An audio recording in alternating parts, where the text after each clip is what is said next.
I'd like to thank Mike Iyall for inviting me to speak about Cowlitz history. I will begin by introducing myself to the class. I am Mike Iyall, son of Ben Iyall. Ben was the son of Frank Iyall. Frank was the son of Iyall Wahawa. Iyall Wahawa was the son of Skanewa. That's who I am. I'm sorry I couldn't be in class with you today. I really enjoy speaking to and interacting with in-person audiences. I will miss the question and answer session that usually follows my presentation because it provides opportunity for more discussion of the Cowlitz history. Tana gave me prompts that I have used for my presentation. We begin with Governor Simpson and the Hudsons Bay Company.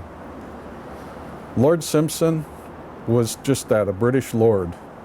The Hudsons Bay Company represented British interests in North America. They called British North America Rupert's Land. That was for a cousin of the king. And as we go on, the fur traders, they stayed long enough to become familiar with the Cowlitz language and customs. They became longtime business partners.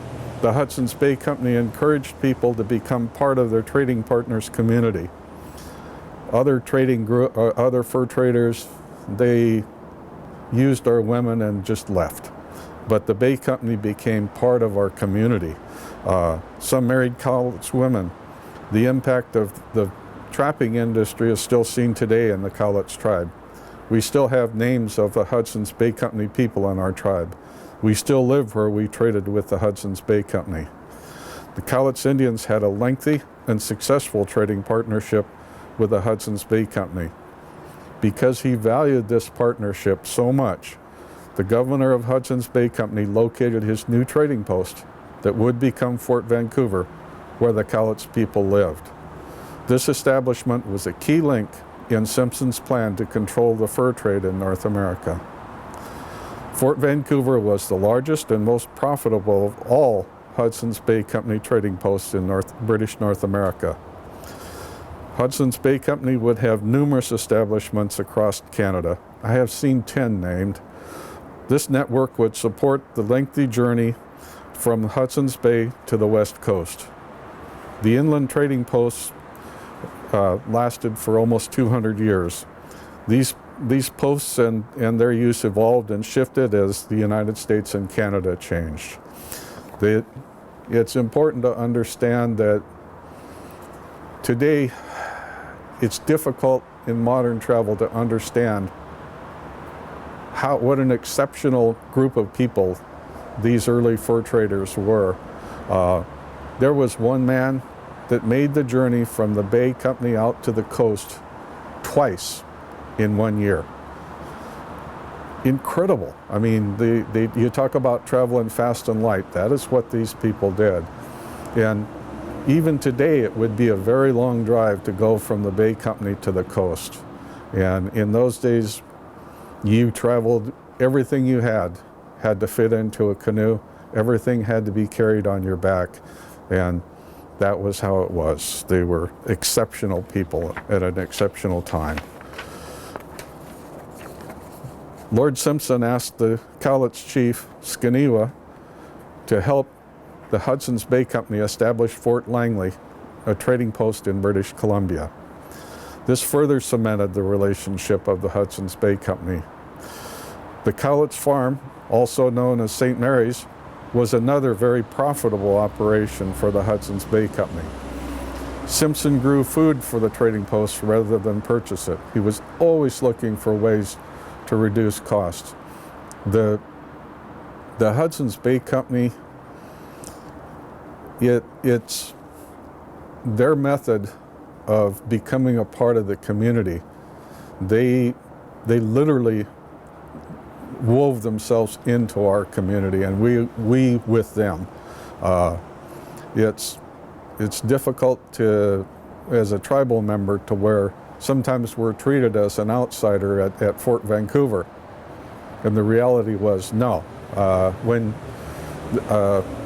When you read Lord Simpson's journals, there's a book called Fur Trade and Empire, and that's by Merck. And in there, on page 86 is one really strong page. Governor Simpson said, in relocating as far up as Jolie Prairie, which is modern Vancouver, or Point Bellevue, which is the confluence of the Willamette and the Columbia, Portland, I will lose no business. He is assuring the partners in London he knows what he's doing. He said the balance of the furs that pass through this place, and by that he means the entire Columbia Department. That's how they described our homeland. The Columbia Department ran from Yellowstone on the east up to the Yukon and down to California and to the Pacific Ocean. I will lose no business because the balance of the furs that pass through this place pass through the hands of three kings or principal men.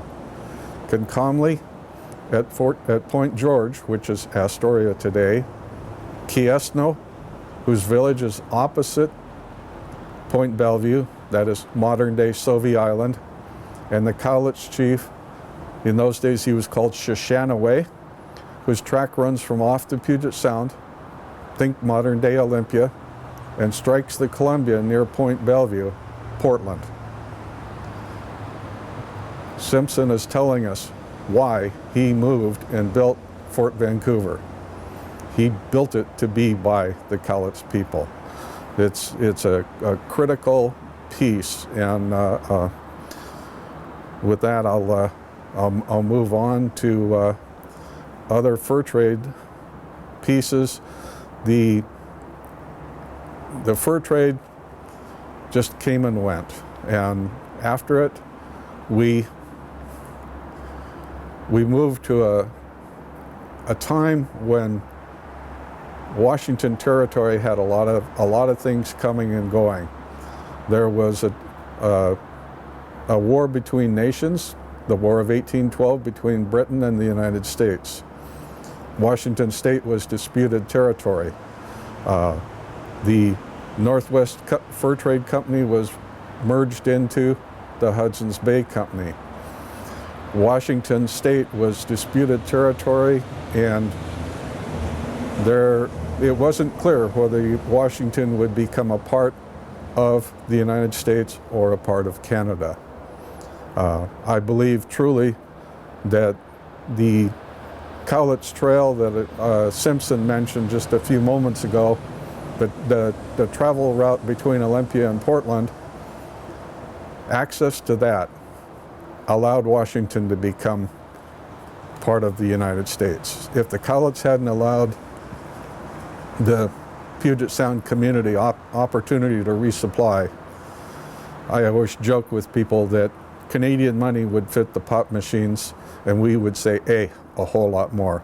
Washington State would have become part of Canada without access to the Cowlitz Trail.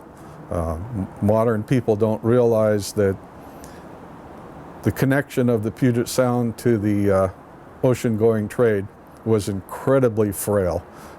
In the winter, no vessel would dare risk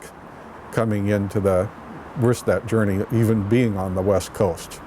So it would mean all winter long, the Puget Sound community, which was only a few hundred people, would have been at risk. So with that, I'll leave you. Just remember, without access to the Cowlitz Trail, Canadian money fits the pop machine.